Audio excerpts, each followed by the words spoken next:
საქართველოს პროკურატურამ სამსახურებრივი უფლებამოსილების ბოროტად გამოყენების ფაქტზე შემოსავლების სამსახურის უფროსის ყოფილი მოადგილის მიმართ სისხლის სამართლებრივი დევნა დაიწყო. ფინანსთა სამინისტროს საგამოძიებო სამსახურის მიერ ჩატარებული გამოძიებით დადგინდა, რომ ვლადიმერ ხუნდაძეს პირადი ნაცნობობა აკავშირებდა ბორის გოგიჩაიშვილთან, რომელიც თანამზრახველებთან ერთად გორში უცხოური ბრენდების სასაქონლო ნიშნის გამოყენებით უკანონოდ ახორციელებდა ალკოჰოლური სასმელების, ვისკისა და არაყის დამზადებასა და შენახვას. საქართველოს პროკურატურამ სამსახურებრივი უფლებამოსილების ბოროტად გამოყენების ფაქტზე შემოსავლების სამსახურის უფროსის ყოფილი მოადგილის მიმართ სისხლის სამართლებრივი დევნა დაიწყო. ფინანსთა სამინისტროს საგამოძიებო სამსახურის მიერ ჩატარებული გამოძიებით დადგინდა, რომ ვლადიმერ ხუნდაძეს პირადი ნაცნობობა აკავშირებდა ბორის გოგიჩაიშვილთან, რომელიც თანამზრახველებთან ერთად ქალაქ გორში უცხოური ბრენდების სასაქონლო ნიშნის გამოყენებით უკანონოდ ახორციელებდა ალკოჰოლური სასმელების, ვისკისა და არაყის დამზადებასა და შენახვას. ალკოჰოლური სასმელების დასამზადებლად საჭირო სხვადასხვა პროდუქციის საქართველოში უსაფრთხოდ შემოსატანად ბორის გოგიჩაიშვილმა დასახმარებლად მიმართა ვლადიმერ ხუნდაძეს, რომლის სამსახურებრივ უფლებამოსილებასაც საბაჟო პროცედურების კონტროლი და ზედამხედველობა წარმოადგენდა. ვლადიმერ ხუნდაძე ბორის გოგიჩაიშვილს მუდმივად აძლევდა მითითებას პროდუქციის შემოტანისა და განბაჟების სათანადო დროის შესახებ. ასევე უთითებდა თუ რა შინაარსით უნდა მომხდარიყო პროდუქციის განბაჟება, რათა საბაჟო პროცედურების გავლის დროს საფრთხე არ შექმნოდათ. შედეგად 2025 წლის პირველ ნახევარში ბორის გოგიჩაიშვილმა ყოველგვარი დაბრკოლების გარეშე საქართველოში შემოიტანა ალკოჰოლური სასმელების უკანონო დასამზადებლად საჭირო პროდუქცია, სპეციალური შეფუთის მქონე მინის ბოთლები, ეტიკეტები, საცობები და სხვა. გარდა აღნიშნულისა, ვლადიმერ ხუნდაძისთვის ზუსტად იყო ცნობილი თუ რა დანაშაულის ჩადენა ხორციელდებოდა ბორის გოგიჩაიშვილისა და მასთან დაკავშირებულ პირთა მიერ. თუმცა მის მიერ არ მოხდარა შესაბამისი სამსახურებრივი რეაგირება და არც სხვა სახელმწიფო ორგანოებისთვის შეტყობინება მძიმე დანაშაულის შესახებ. ვლადიმერ ხუნდაძეს ბრალდება სამსახურებრივი უფლებამოსილების ბოროტად გამოყენების ფაქტზე დაუსწრებლად წარედგინა. პროკურატურა ბრალდებულის მიმართ აღკვეთი ღონისძიების სახით პატიმრობის გამოყენების მოთხოვნით სასამართლოს კანონით დადგენილ ვადაში მიმართავს. საზოგადოებას შევახსენებთ, რომ მოცემულ საქმეზე მიმდინარე წლის 16 სექტემბერს გამოძიებამ ქალაქ გორში სპეციალურ მოწყობილ ფარდში აღმოაჩინა სხვადასხვა უცხოური ბრენდის სასაქონლო ნიშნის გამოყენებით დამზადებული 75,000-ზე მეტი ბოთლი ალკოჰოლური სასმელი, რომელთა ღირებულება რამდენიმე მილიონ ლარს აღემატება. დასახელებულ ფაქტზე პროკურატურამ სისხლის სამართლებრივი დევნა 7 პირის მიმართ უკვე დაიწყო. დაკავებულია ინფრასტრუქტურის მინისტრის ყოფილი მოადგილე კობა გაბუნია. პირადი და საცხოვრებელი სახლების შხრეკებით ჩატარდა მასთან ყოფილ მინისტრ ირაკლი ქარცელაძესთან და სხვა პირებთან. საქართველოს პროკურატურამ რეგიონული განვითარებისა და ინფრასტრუქტურის მინისტრის ყოფილ მოადგილეს კობა გაბუნიას სახელმწიფო პოლიტიკური თანამდებობების მქონე პირის მიერ სამსახურებრივი უფლებამოსილების ბოროტად გამოყენების ფაქტზე ბრალი უკვე წარუდგინა. საქმე ეხება მუნიციპალური განვითარების ფონდიდან 30 საბავშვო ბაღის რეაბილიტაციისათვის გამოყოფილი 9,365,000 ლარის თაღლითურად დაუფლებასა და 1,211,000 ლარის უკანონო შემოსავლის ლეგალიზების ფაქტს. როგორც ირკვევა, ეს იმ საქმის გაგრძელებაა, რომელზეც ბრალდება მუნიციპალური განვითარების ფონდის ყოფილ ხელმძღვანელს დავით ტაბიძეს წაუყენეს. აღნიშნულ საქმეზე ასევე დაკავებული არიან შპს ლაგი კაპიტალის ხელმძღვანელები. დანაშაული 9-დან 12 წლამდე ვადით თავისუფლების აღკვეთას ითვალისწინებს. საქართველოს პროკურატურამ რეგიონული განვითარებისა და ინფრასტრუქტურის მინისტრის ყოფილ მოადგილეს კობა გაბუნიას სახელმწიფო პოლიტიკური თანამდებობის მქონე პირის მიერ სამსახურებრივი უფლებამოსილების ბოროტად გამოყენების ფაქტზე ბრალდება წარუდგინა. საქართველოს ფინანსთა სამინისტროს საგამოძიებო სამსახურის მიერ ჩატარებული გამოძიებით დადგინდა, რომ რეგიონული განვითარებისა და ინფრასტრუქტურის მინისტრის მოადგილის თანამდებობაზე ყოფნის პერიოდში ბრალდებულის უშუალო დაქვემდებარებაში იყო მუნიციპალური განვითარების ფონდი. მუნიციპალური განვითარების ფონდმა 2023 წლის თებერვლიდან გამოაცხადა ტენდერები საქართველოს სხვადასხვა მუნიციპალიტეტში 30 საბავშვო ბაღის პროექტირება-მშენებლობის თაობაზე, რომელშიც გამარჯვებულად გამოცხადდა შპს ლაგი კაპიტალი. ბრალდებულისათვის ცნობილი იყო, რომ ლაგი კაპიტალი ხელშეკრულებებით ნაკისრო სამუშაოებს არ ასრულებდა და ფონდისგან ყოველგვარი დასაბუთების გარეშე ითხოვდა საამასო თანხების გაცემას. მიუხედავად ამისა, ბრალდებულმა ბოროტად გამოიყენა თავისი სამსახურებრივი უფლებამოსილება და ლაგი კაპიტალს ეტაპობრივად ამასის სახით გადაურიცხა 11,200,000 ლარზე მეტი. ჩარიცხული თანხებიდან ლაგი კაპიტალის ხელმძღვანელი პირები მართლსაწინააღმდეგოდ დაეუფლნენ 9,365,000 ლარს. შედეგად პროექტით გათვალისწინებული საბავშვო ბაღები არ აშენებულა. დაკავებულს ბრალდება სისხლის სამართლის კოდექსის 332 მუხლის მეორე ნაწილით წარედგინა. პროკურატურა ბრალდებულის მიმართ შესაბამისი აღკვეთი ღონისძიების გამოყენების შუამდგომლობით სასამართლოს კანონით დადგენილ ვადაში მიმართავს. საზოგადოებას შევახსენებთ, რომ მოცემულ საქმეზე სისხლისამართლებრივი დევნა უკვე დაწყებულია მუნიციპალური განვითარების ფონდის ყოფილი აღმასრულებელი დირექტორისა და ამავე ფონდის ორი თანამშრომლის, ასევე შპს ლაგი კაპიტალის ხელმძღვანელი პირების მიმართ. კობა გაბუნიას დაკავებასა და ირაკლი ქარსელაძის სახლში ჩხრეკას ეხმაურებიან პოლიტიკოსები. 214 მიმდინარე პროექტიდან 161 რომ პრობლემურია და ამ პროექტების ჯამური ღირებულება რომ 1 მილიარდ ლარს აღემატება, ხლა ამას რომ მინისტრი თავად დაადასტურებს, მე მგონი აქ სხვა კითხვები უკვე აღარ ჩანს, მაგრამ არ უნდა დაგვავიწყდეს რომ დაახლოებით 1 წლის წინ ამავე დარბაზში აი ეს 99 დეპუტატი ტაშს უკრავდა ირაკლი ქარსელაძეს. ტაშს უკრავდა, მიესალმებოდა, მხარს უჭერდა. რაც რა თქმა უნდა ნიშნავს იმას, რომ პოლიტიკური პასუხისმგებლობა არათუ მინისტრის მოადგილეზე და მინისტრზე, რა თქმა უნდა ვრცელდება ქართულ ოცნებაზე. რა თქმა უნდა, ეს ნიშნავს საპარლამენტო კონტროლის კრახს, საპარლამენტო კონტროლის და ზედამხედველობის ჩავარდნას. ის რაც შესაბამისი უწყებების მიერ არის ხოლმე გადმოცემული განცხადებების და ბრიფინგების სახით, რა თქმა უნდა ამას ისმენს საზოგადოება და ეს რა თქმა უნდა მეტყველებს იმაზე, რომ ხელისუფლებას აქვს ეს პოლიტიკა, რომ კორუფცია ყველა დონეზე იყოს მინიმუმამდე დაყვანილი და შესაბამისად ეს იქნება ადრეული, თქვათ, ეპოქა თუ დღევანდელი და ასე შემდგომ, რა თქმა უნდა, ამას ერთადერთი მნიშვნელობა შეიძლება ქონდეს, რომ თქვათ, დღეს შეიძლება პრევენციული ხასიათის ზომები მიიღო. 2 წელი სრულდება, მას შემდეგ რაც ბატონი ბიძინა ივანიშვილი შემოbrunდა პოლიტიკაში და მე ყველას ვთხოვ, რომ არქივიდან ამოიღონ და კარგად მოусმინონ. ძირითადი მესიჯი რა იყო ბიძინა ივანიშვილის რისთვისაც იგი პოლიტიკაში შემოbrunდა. იგი ხედავდა კორუფციის რისკებს და კორუფციის საფრთხეებს. მას შემდეგ მოხდა ირაკლი კობახიძის პრემიერ-მინისტრად დანიშნა. თქვენ ხედავთ, რომ მინისტრთა კაბინეტი ფაქტობრივად მთლიანად არის შეცვლილი და ისეთი მინისტრები არის დაკომპლექტებული, რომლებზეც ფიზიკურად ჭორიც არ არსებობს კორუფციასთან დაკავშირებით. ბატონი პრემიერის ამბიციური გეგმაა, რომ სულ რამდენიმე წელიწადში ჩვენ კორუფციის სიმცირით ტოპ 3 ქვეყანაში შევდიოდეთ და ეს აუცილებლად ასეც იქნება. ყველა უნდა დახვრიტო. შედამთავრდა. მაგისი ხალხის ბრალია, მაგის პისო.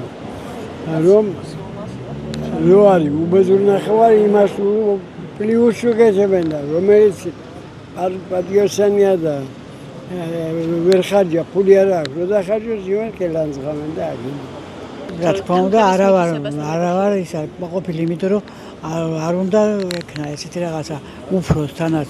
ჩვენ იმედი გვაქვს ხალხს, რომ ესე იგი ჩვენი უფროსია და იმედი გვაქვს, რომ ესე იგი რაღაცა საშველი გვექნება თქო და თვითონ ასეთ იმას იმაში ვარაგია. იპარავენ ფულებს და ჩვენ ხალხი რა დღეში ვართ რო იცოდეთ. საწყლის ფული არა გვაქვს უბრალოდ. ქვეყანა არ გამოსწორდება ასე ადვილად შემოგო. ვინც არ უნდა დავსვათ, იქ ყველა ისე მოიქცა. ყველა მოიპარავს? კი, სულ ყველა. აბა იმ რატო იკლავენ თავს? ხალხის არავინ არ იკლავს თავს. არა და არ შეიძლება. მაგენ სახა ბევრს როგორ თქვა განათლება აკლიათ, განათლება სინამდვილეში. ერთი ზღაპარიც რო ქონდეთ წაკითხული, ასე არც ერთი არ მოიქცა. ამ ხელისუფლებაში იმიტომ მოდია რომ ფული მოიპარონ ამის გარდა. იცის ყველა. დამთავრდა წერტილი. ეგრე ჩაასწრა. მარტო საჭველად ოდიან გასამდიდრებელად. შემოგარგო ყველას აბსოლუტურად ხელისუფლებაში ვინც ააკერა პარლამენტარებსაც თავისი ბიზნესები ჰქონდათ და მე თავის ახლობლებს ათხოვეს, გადაუფორმეს თუ რა უქნეს, კაცმა არ იცის. ანუ ეს შემოსავლები ისევე მაგენის ჯიბეებშია. მე ინფრასტრუქტურის სამინისტროში კი ხედავთ რა სიტუაციაა, ყველაზე დიდი ფული მანტრიელებს და ყველაზე ადვილი მოსატეხი. გაწერენ რაღაცას, გაკეთდება 10 ლარის, ჯიბეში მიდის 100 ლარი. ანუ ასეთი რაღაცები ხდება, სტალინის დროს ვერ ხდებოდა. ერთადერთი ნორმალური მმართველი იყო სტალინი. მიუხედავად იმისა, რომ თქვენ დიქტატორს ეძახით მას, დიქტატურა თურმე საჭიროა ქვეყანა რომ გამართო წელს. რას ფიქრობდა, დასაჭერი უნდა დაიჭირო. თუ კი აქ დარღვევა კორუფციას აქ ადგილი, დასაჭერი უნდა დაიჭირო, რა თქმა უნდა. ახლა რატო ადრე არ გააკეთენ ეს? ამიტომ არ გააკეთენ. არ იყო სახელმწიფო ჩამოყალიბებული, არ იყო ძლიერად. დღეს მოძლიერდნენ და აკეთებენ იმას, რაც საჭიროა. თქვა ივანიშვილმა, რომ კორუფციის წინააღმდეგ იქნები დაუნდობელიო და აკეთებს იმას, რასაც ძმაც რო იყოს, მაგის დაიჭირავს იმასაც. თუ კი კორუფციაში არის მონაწილე. ღარიბაშვილი ორი ვადით იყო პრემიერ-მინისტრი. კი ბატონო, ორი ვადით რო იყო, თავიდანვე პირველ ვადაზე როცა იყო, მაგას გაუწითლენ რა ერისთვის, იცი? ქონდა დარღვევები და არ დაიჭირენ და გაუშვენ. მერე საჭირო შეიქნეს პიროვნება. სხვათა შორის ენერგიული არის, საქმის გამკეთებელი არის, მაგრამ კორუმპირებულია. მისმა სიმამრმა ამბობენ რამდენიმე მილიონები მიითვისა და რა ვიცი. როგორ ვაფასებდა? იმათ მოწეწებით და ყავთიქით-აქით. და გაჭირებული ბავშვები რაღაცას თხოვდნენ, თალერწეს დაც გაანადგურეს და იმაში ციხეში შეყვარეს. ამდენი მილიონი წაიღო შეოჯახაშენებული და გარეთ რატო ყავთ? ესა ამთავარი. მაგრამ ვინ? რა ვიცი. საერთოდ ხმა არ ამოიღო ჯობი. რა იტყვი და რა ვინ გაიგონეს ვინმე? შეჭამეს ქვეყანა, რა უნდა ვიფიქრო, როგორი ეკადრება ახლა 6 მილიონი როგორ სახში დააწყობ, მე რაზეა ლაპარაკი ასო. არ გამოვა ეს. რა ვიცი, ხალხმა ვერ ისწავლა ჭკუა და ამდენ ფულს წაიღებ და ხალხს პენსიას გააჩერებ 50 ლარა და არ გამოვა ეს ხორცი. ეგი პენსიონერები ჩემი მაგაცები აგერ კიდე და რა ვიცება. არ ვარგა. ფულის მოხვეჭა არ ვარგა. ჯერ ხალხს იმხელა თანამდებობაზე რო იქნები, კაცი და მე ფულის მოპარაზე რო ფიქრობ, რაზეა ლაპარაკი. უნდა იყოს ესე კი ერის პატრიოტი და ხალხსა. უნდა გააკეთო ყველაფერი რომ ესე იგი ქვეყანა აღორძინდეს და ხალხის ცხოვრება უკეთესესი გახდეს. კორუფცია ქვეყანაში არის, მაგი უდაო საკითხია. სად ამდენი ფინანსები სად მიდის, ხო? ქვეყანას არაფერი ხმარდება, ფაქტიურად ხალხი გაჭირებულია და სად თვითონ იციან სადაც მიდის. მეტი რა უნდა თქვა. და თქვენი აზრით, როგორი უნდა იყოს საზოგადოების პასუხი მაშინ, როდესაც ხედავს, რომ ხელისუფლების მაღალჩინოსნები მსგავს საქმეებში იყვნენ გარეულები? რა თქმა უნდა, ხალხს ეს არ მოწონს და რა თქმა უნდა, პროტესტი და კი არის პროტესტი. ეს ქვეყანა რომ დაალაგდეს და წესიერი ცხოვრება იყოს აქ და იყოს ესე იგი ნორმალურად ცხოვრდეს ხალხი. როგორ რამდენი ფულს იპარავენ? ამდენი მილიონობით ფული ამოიღენ ესე იგი იქეთან ორგანიზაციებიდან მილიონობით ფული ამოიღენ. ახლა ეს ქვეყანა რო დაალაგდეს უპირველეს ყოვლისა საჭირო არის რომ ბიზნა ამოიძიოს მიწიდან. არინა თქვენ ეს რო გქეს ასე დაალაგდება ქვეყანა. და ხომ ეს ყაჩაღები ბიზნეს ხავს ხელში ასე გაჭერილი. ყველას აქურდებენ, მე დაიჭერენ, მე ფულს მოატანიებს ბიზნა და ეს ქვეყანა უკვე 13 წელიწადია ბიზნეს კრანტებია. ის მერია შერვაშიძის ქუჩაზე ღვარსადენისა და გზის საფეხმავლო ნაწილის რეაბილიტაციას გეგმავს. საპროექტო სახარჯთაღრიცხვა დოკუმენტაციის შედგენისათვის უკვე გამოცხადებულია ტენდერი. ადგილზე ასევე დაგეგმილია მაგისტრალური ღვარსადენის რეკონსტრუქცია, რეაბილიტაცია. შერვაშიძის ქუჩაზე ღვარსადენის რეაბილიტაციას უკვე წლებია ითხოვენ ადგილობრივები. ქუჩა ყოველი წვიმის დროს იტბორება და პრობლემებს უქმნის, როგორც ფეხით, ისე ავტომობილით მოსიარულეებს. იძლება არაფერს დედები და ხალხი ცხოვრობ, თორემ ეს ღორები ცხოვრობთ აკა. ეს რა არის აქ ვერ გადაყვალ მე ჩეკმა რო ჩავიცვა მაინც წყალში. არა, ჩეკმა არ შველის სახანა. რა რაცოდვაც ტრიალებს არა წვიმა შოულევნობა აი ეს კანაოა გაქვიშილი გადაწყო რანაირი ინჟინრები გყავდა თქვენ აქ მე აქაური არა ვარ და რა გაყვანილობა არის წყალი დგება გუბებად წვიმიანი როცა ამინდი მაღაზიაში ვერ მოვდივარ თაგერ ამ პირველ სახლში ცხოვრობ ვერ მოვდივარ ისე მოგაშხებავს მანქანა წყალთ იმ წუთში დასაბანი ხარ წყალი აი ხშირი წვიმებია და რაღაცა ისეთი ცუდი მდგომარეობა ფაქტიურად ცენტრალურ გზაზე მოძრაობა მანქანის შეუძლებელია ფეხით მოსიარულეზე ზედმეტი დასაუბარი ამას თუ კი არ მიეხედა ძალიან ცუდ მდგომარეობაში ვართ ჩვენ გაწმენდილი არ არის კალაპოტი პატარაა იქ მდინარის და ფაქტიურად წყალი გადინებას ვერ ასწრებს და არის კატასტროფული მდგომარეობა როცა ხშირი წვიმებია რა თქმა უნდა ჯერ ვთქვით აღნიშნეთ მივმართეთ მაგრამ ნახოთ იქნება ალბათ რაღაც ადეკვატური რეაქცია უკან რომ მოდის ისა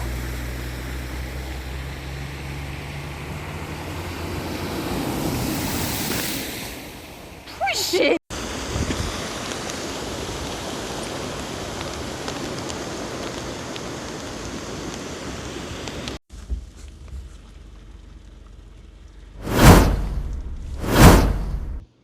სამი ოპოზიციური პარტიის აკრძალვის მოთხოვნით სარჩელი უკვე საკონსტიტუციო სასამართლოში შევიდა. ქართული ოცნება სამართლებრივი პროცესის დაწყების შემდეგ დაასახელებს, ვინ იქნება სასამართლოს სხდომებზე მათი წარმომადგენელი. ნაციონალურ მოძრაობაში შიდა კონსულტაციების შედეგად გადაწყვეტენ თუ რა სტრატეგიით დაუპირისპირდებიან ქართული ოცნების საკონსტიტუციო სარჩელს. პარტიების აკრძალვასთან დაკავშირებით ლელოს უკვე წარდგენილი აქვს სარჩელი სასამართლოში. სხვა ოპოზიციური პარტიები კი ამ ნაბიჯს არაკონსტიტუციურად და დიქტატურად აფასებენ. ისათვის ნაციონალური მოძრაობა, ახალი და ლელო ის სამი პოლიტიკური ძალა, რომელთა გაუქმების მოთხოვნით სახელმწიფო გუნდმა საკონსტიტუციო სასამართლოს მიმართა გადაწყვეტილების მისაღებად სასამართლოს 9 თვიანი ვადა აქვს. სასარჩელო მოთხოვნის მთავარი საფუძველი პარლამენტის დროებითი საგამოძიებო კომისიის დასკვნაა.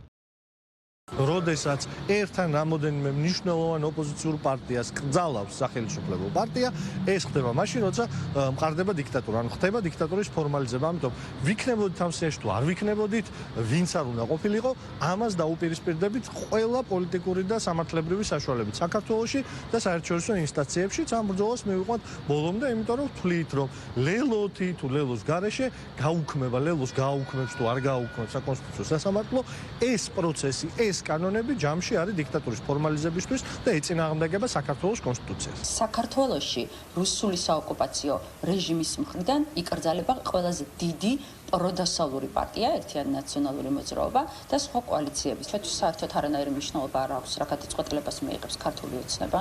შალვა პაპუაშვილს და ქართულ ოცნებას შეუძლიათ ეგ საკონსტიტუციო სარჩელი, როგორც უკვე მოვახსენეთ, დაახვიონ და მიმართულება თვითონ იციან უკვე. ჩვენ ცხადია, რომ წარმოდგენილი ვიქნებით საკონსტიტუციო სასამართლოზე, მაგრამ წარმოდგენილი ვიქნებით მხოლოდ შესაგებლით და ჩვენი სარჩელით თუ ასევე დავესწრებით საკონსტიტუციო სასამართლოს, ამასთან დაკავშირებით გადაწყვეტილებას მიიღებს პარტია უახლოეს დღეებში. რომ სამართლებრივად ეს საქმე ბოლომდე მივიდეს და ნაციონალური მოძრაობა და მისი განაყოფი ამ შემთხვევაში ახლებს გულისხმობ სამართლებრივად რომ წაიგრძელოს ასე ვთქვათ, ხომ?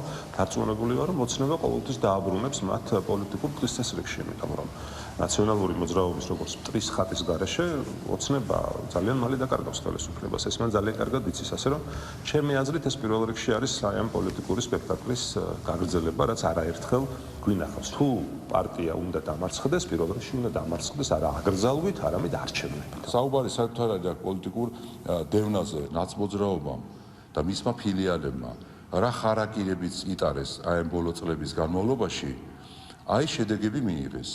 არაერთხელ ვეუბნებოდით, რომ დაანებეთ რადიკალიზმის თავი, აკრიტიკეთ რამდენიც გნებავთ ხელისუფლება და ასე შემდგომ, მაგრამ რადიკალიზმს, ქვეყნის ზიანს, დამაზიანებელ განცხადებებს, აგენტობას დაანებეთ თავი საკუთარი ქვეყნის წინააღმდეგ, მაგრამ ამას არ თავი არ დაანებეს.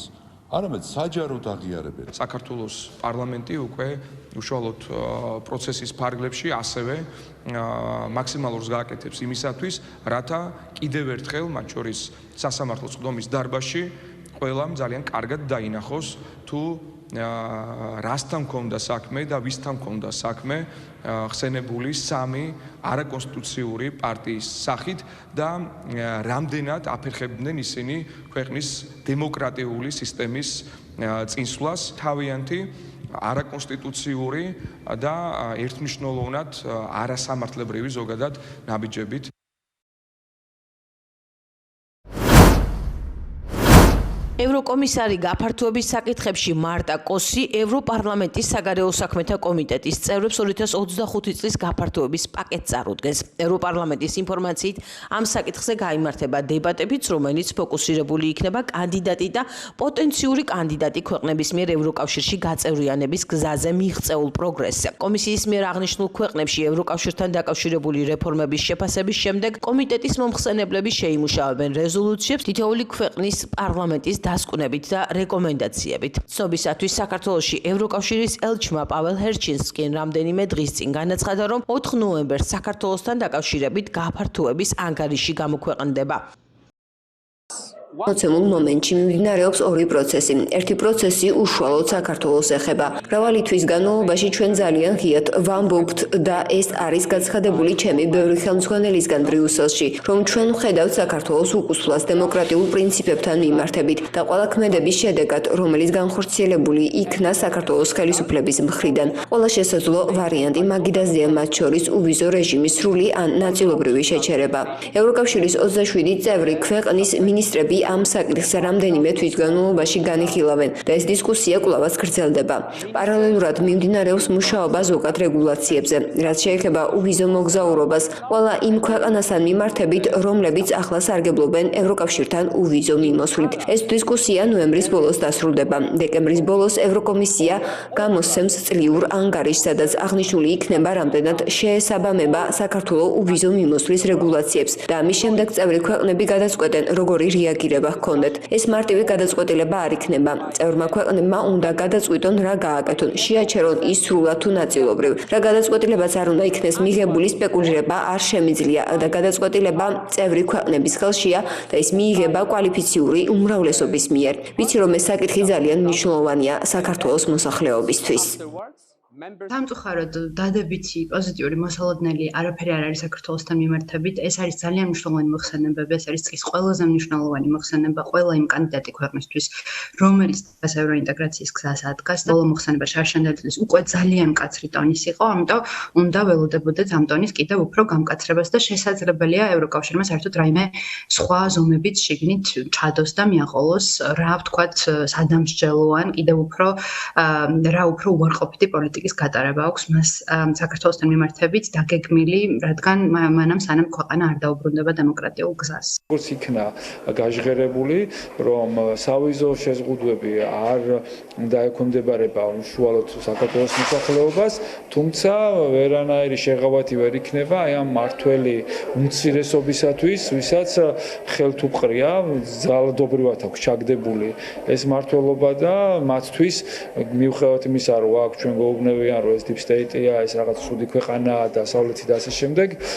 იქ არიან გაწეულები, იქ სწავლობს ყველა უმეტესობის მათი შვილი, იქ ხარჯავენ ისინი აქ რაღაცა გაუგებარი გზებიდან მიღებულ უკანონო დაუდგენელ შემოსავლებს და ასე რომ პირდაპირ თქვა ესეთი რაღაცა რომ მათ შეეზღუდებათ ამის გაკეთება და ჩემი მოლოდინიც ეს არის რომ არ დაგიმალოთ. არ უნდა გქონდეს მოლოდინი რომ ისინი რაღაცა მუშტებით გამოვარდებიან, ეს არის კარგად რაფინირებული წლების მანძილზე მნიშვნელოვნად ჩამოყალიბებული პოლიტიკა. იმაზე მეტი დიპლომატიური უმძიმესი ტონი რა შეიძლება იყოს, როცა ჩვენი სუპერ სტრატეგიული პარტნიორი ქვეყანა გერმანია მის ერს გაიწვევს უკან კონსულტაციებზე. საქართველოს მთავრობას არ გადაუდგამს არც ერთი ნაბიჯი, რომელიც მიმართული იქნებოდა იმ რეფორმების გატარებაზე და პოლიტიკის ცვლილებაზე, რასაც ევროკავშირი ითხოვს, ძირითადად ეს არის საქართველოს დაბრუნება დემოკრატიულ რელსებზე და უარყოფა იმ ავტორიტარული კურსის, რომელიც საქართველოს მთავრობამ აირჩია. არ არის გამორიცხული, რომ თუ კი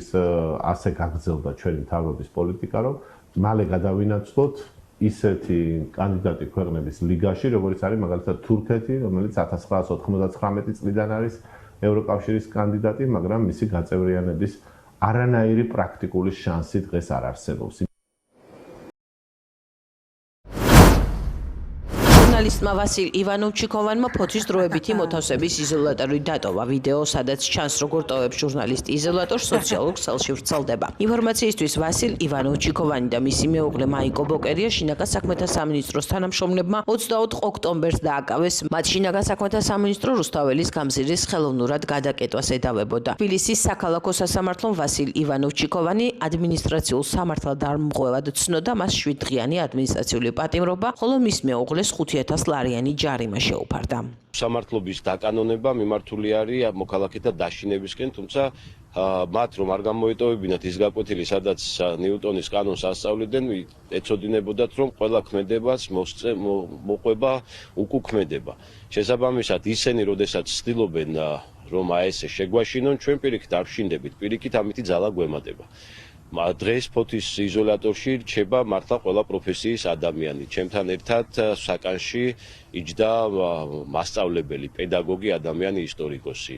ასევე გვერდზე ზის ფინანსისტი. სხვადასხვა შეხედულებები შეიძლება სხვადასხვა პოლიტიკური შეხედულებების, თუმცა ყველას ერთი შეხედულება გვაერთიანებს, რომ ის რასაც აკეთებს ახლა რეჟიმი არის უკანონობა, უსამართლობა და აუცილებელია განურჩევლად სქესისა, ასაკისა თუ წამსისა მოქალაქეები ამას უნდა დაუპირისპირდეთ და წინ აღუდგეთ.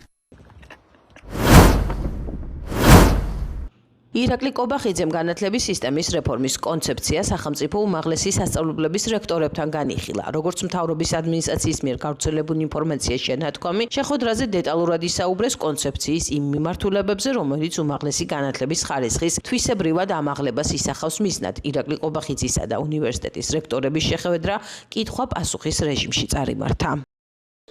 მათი თანხმობა და მათი ასე ვთქვათ სრული აღიარება იყო, რომ ეს არის ის პრობლემები, რომლის წინაშეც დღეს უმაღლესი სასწავლებლები დგას და რეალურად ჩვენ მივიღეთ ძალიან სერიოზული მხარდაჭერა იმ კონკრეტულ ნაბიჯებთან დაკავშირებით, რომელიც კონცეფციით არის განსაზღვრული. ამასთანავე ვთქვით, რომ ეს განხილვები გაგრძელდება, რა თქმა უნდა, უფრო ასე ვთქვათ დეტალური ხასიათისაც იქნება და შესაბამისად ჩვენ ვფიქრობთ, რომ ამ განხილვების შედეგად უკვე საბოლოო პოზიციების შეჯერება იქნება შესაძლებელი. პრემიერმა წარმოადგინა ის ხედვა, რაც მთავრობას აქვს ამ მიმართულებით, ასევე ის პრობლემები, რაც ზოგადად არის უმაღლეს სკოლაში დღეს საქართველოში და ასევე რექტორებმა ისაუბრეს იმ საკითხებზე, რაც აი ამ რეფორმის ფარგლებში არის განსახორციელებელი. ბუნებრივია შევთანხმდით, რომ მომავალშიც გაგრძელდება მსგავსი ტიპის შეხვედრა, შეიქმნება სამუშაო ჯგუფი სამინისტროს დონეზე. ბატონმა პრემიერმა თვითონ კიდევ ერთხელ წარმოადგინა ის კონცეფცია, რაც არის ნამდვილად საჭირო და ნამდვილად აუცილებელი ჩვენ ქვეყანაში. ეს პირველ რიგში ალბათ გამოიწვევს იმას, რომ განათლების ხარისხი უფრო მაღალი იქნება და დაფასდება ნამდვილად განათლებული ადამიანის უფრო მეტად და პროფესორი და ესეც გამოჩნდა ამ შეხვედრის შედეგად იმ პერსპექტივების, რაც ჩანს ამ მიმართულებით.